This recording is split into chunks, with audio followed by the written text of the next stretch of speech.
Yeah, one thing we know for sure is that the efforts to clean up the area down here and to sort of get people back on their feet is something that is going to certainly be extended.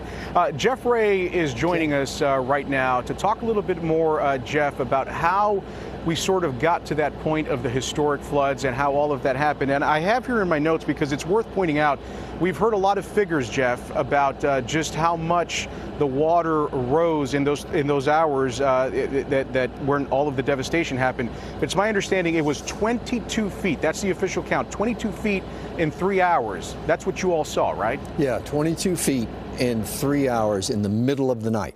So we're going into the 4th of July at midnight, and then somewhere around 4:30, 4:35, it crested at 29.5 feet. That's the Guadalupe River at Hunt. That's where the North and South Forks come together.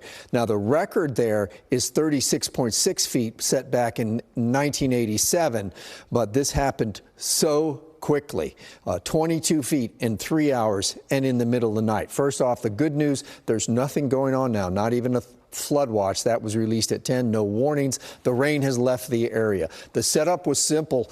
Tropical moisture from a tropical storm Barry was kind of stretched all the way up to the Great Lakes, and at the same time an upper level low has been sitting over that affected area for 2 days. It's finally getting pushed out by this high pressure over New Mexico and leaving, but those two combined to create this historical flood. You see that right there? That's over a foot of rain. And you know what's right in the middle of that area? Camp Mystic. Yeah, that's Hunt. And then down upstream, on the South Fork is Camp Mystic, surrounded in the hill country by an area that got a foot of rain in basically 4 or 5 hours. Of course, the whole river basin goes into the Gulf, but at the headwater is Kerrville. And then you go up from there to Hunt, and that's Camp Mystic. That's the river, the South Fork, that winds to Hunt.